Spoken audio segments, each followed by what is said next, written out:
Good morning, class. We are your teachers for today's lesson. I am Shabilita Makar. I am JP Bayan. I am Apple Balutas. Good day, grade 8 learners! Today, we are going to explore a meaningful literary piece about love, sacrifices, and respect. Are you ready, everyone? Alright, so if that's so, before we start our lesson, I prepared a short activity for you. This activity will help you get an idea about our topic for today. Are you ready, class? The title of our activity is A Guessing Show. I will show you pictures with missing letters and you will guess the correct word. Do you understand, class? Alright, let's begin. Let's look at the first picture.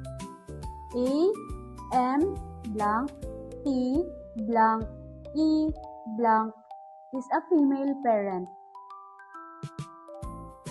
Take a moment, look at the picture carefully, and think about the missing letters. What do you think is the answer? The answer is mother. A mother is someone who takes care of us, supports us, and loves us unconditionally. Some of you might be thinking of your own mothers right now, right? Okay, let's move to the next picture. AF blank R blank blank R is a person engaged in agriculture, raising living organisms for food or raw materials. Look at the picture carefully. What can you see? Correct.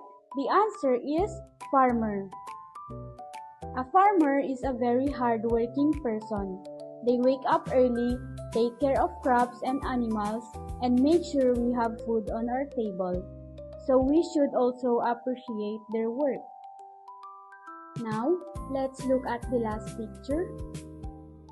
Gov, blank, blank, and blank R refers to a man who is in a position of authority over a specific place or land. What do you think is the answer? That's right. The answer is governor. A governor is a leader who makes important decisions for a place or community. Sometimes, their decisions can greatly affect the lives of many people, whether good or bad. So, leadership is a very important responsibility. So, the words we have just identified refer to people, a mother, a farmer, and a governor. Each of them has an important role in society, and each one has a responsibility that can affect others. Before we begin our lesson, let us first read our learning objectives. At the end of the lesson, the learners should be able to identify the elements of the short story, characters, settings, plot, and theme. Analyze the cultural values and moral lessons presented in the text, and express appreciation for the elderly through reflection and real-life application. Okay, class. Before we read the story, let us first discuss and understand the difficult words in the story. Are you ready? The first word is decree. What do you think decree means? Very good. Decree is official order or law that is given by a person in authority. Do you understand, class? Very good. Our next word is exile. What does exile mean? Very good. Exile means is being forced to leave one's home. Do you understand? So now, let's proceed to our third word. The third word is frail. What does frail mean? Yes, correct. Frail means weak, especially because of old age. Okay, the next word is summit. What is a summit?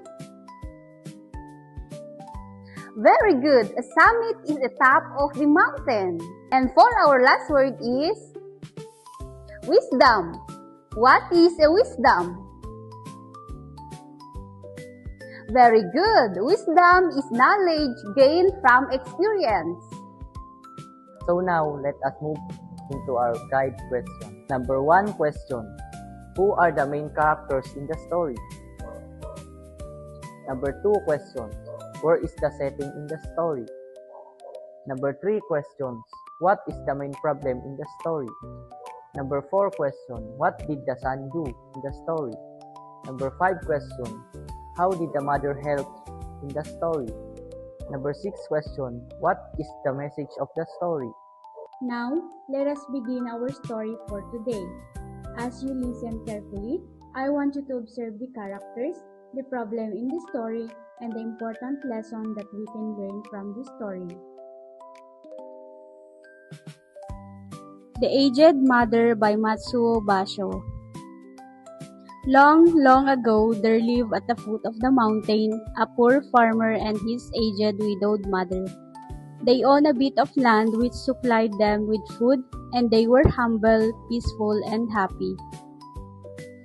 Shining was governed by a despotic leader who, though a warrior, had a great cowardly shrinking from anything suggestive of failing health and strength. This caused him to send out a cruel proclamation. The entire province was given strict orders immediately put to death all aged people. Those were barbarous days, and the custom of abandoning old people to die was not uncommon. The poor farmer loved his aged mother with tender reverence, and the order filled his heart with sorrow. But no one ever thought twice about obeying the mandate of the governor. So with many deep and hopeless sighs, the youth prepared for what at the time was considered the kindest mode of death. Just at sundown, when his day's work was ended, he took a quantity of unwhitened rice, which was the principal food for the poor, and he cooked, dried it, and tied it in a square cloth, which he swung in a bundle around his neck along with a gourd filled with cool, sweet water. Then he lifted his helpless old mother to his back and started on his painful journey up to the mountain. The road was long and steep. The narrow road was crossed and recrossed by many paths made by the hunters and woodcutters. In some places, they lost and confused, but he gave no heed. One path or another, it mattered not. On he went, climbing blindly upward, ever upward towards the high bare summit of what is known as Obatsuyama, the mountain of the abandoning the aged. The eyes of the old mother were not so dim but that they noted the reckless hastening from one path to another, and her loving heart grew anxious. Her son did not know the mountain's many paths, and his return might be one of the danger. So she stretched forth her hand and snapping the twigs from brushes as they passed. She quietly dropped a handful every few steps of the way so that as they climbed, the narrow path behind them was dotted at frequent intervals with tiny piles of twigs. At last the summit was reached. Weary and heartsick, the youth gently released his burden and silently prepared a place of comfort as his last duty to the loved one. Gathering fallen pine needles, he made a soft cushion and tenderly lifted his old mother onto it. He wrapped her padded coat more closely about the stooping shoulders, and with tearful eyes and an aching heart, he said farewell. The trembling mother's voice was full of unselfish love as she gave her last injunction. "Let not thine eyes be blinded, my son," she said. "The mountain road is full of danger. Look carefully and follow the path which hold the piles of twigs. They will guide you to the familiar path farther down." The son's surprised eyes looked back over the path, then at the poor old, shriveled hands all scratched and soiled by their work of love. His heart broke within, and bowing to the ground, he cried aloud, "Oh, honorable mother, your kindness breaks my heart. I will not leave you. Together we will follow the path of twigs, and together we will die." Once more he shouldered his burden, how light it seemed now, and hastened down the path, through the shadows and the moonlight, through the little hut in the valley. Beneath the kitchen floor was walled closet for food, which was covered and hidden from view. There the son hid his mother, supplying her with everything she needed, continually watching and fearing she would be discovered. Time passed, and he was beginning to feel safe when again the governor sent forth heralds bearing an unreasonable order, seemingly as a boast of his power. His demand was that his subjects should present him with a rope of ashes. The entire province trembled with dread. The order must be obeyed, yet who in all shining could make a rope of ashes? One night, in great distress, the son whispered the news to his hidden mother. Wait, She said. I will think. On the second day, she told him what to do. Make rope of twist straw. She said. Then stretch it upon the row of flat stone and burn it on the windless night.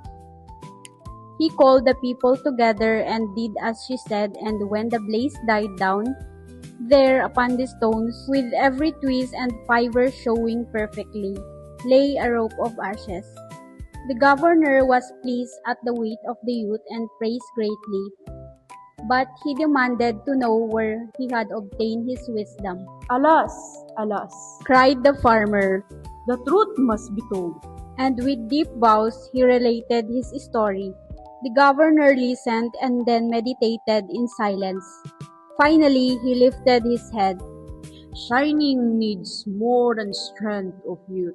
He said gravely, Ah, that I should have forgotten the well-known saying, with a crown of snow, there cometh wisdom.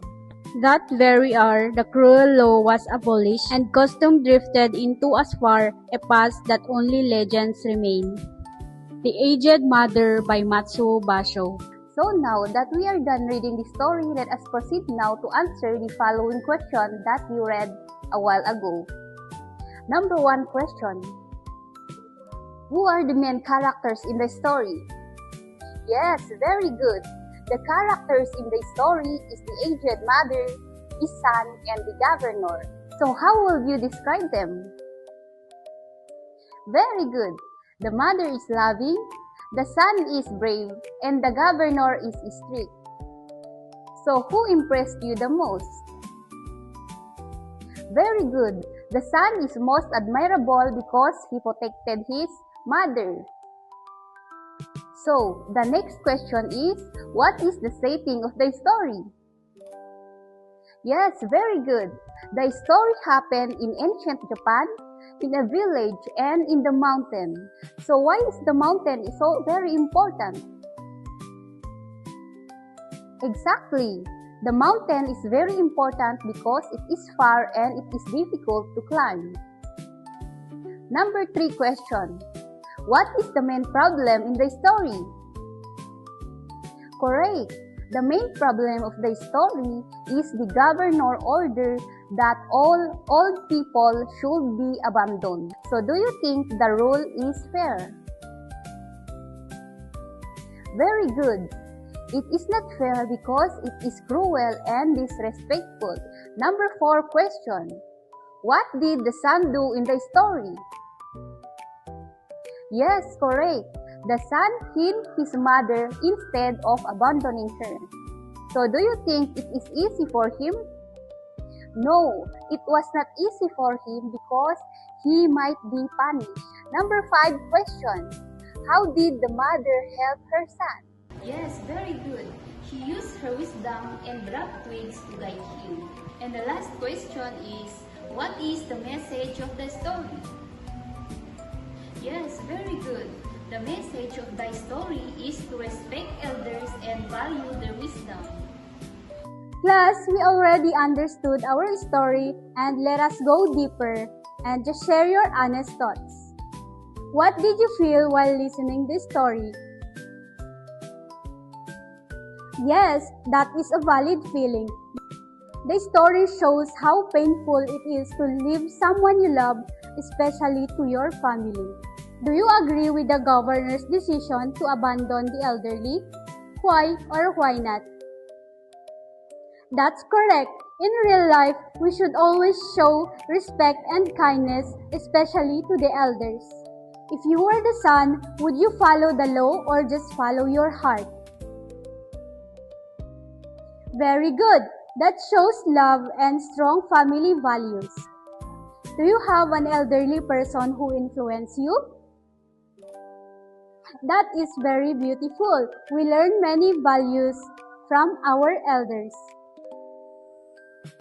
If you could change the ending of the story, what would you change?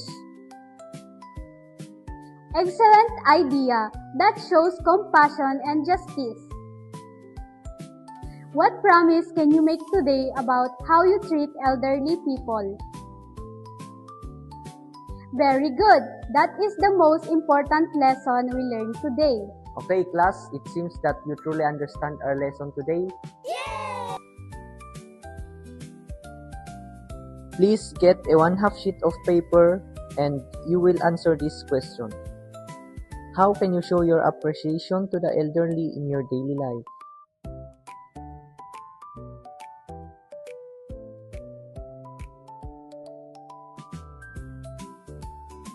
Time's up.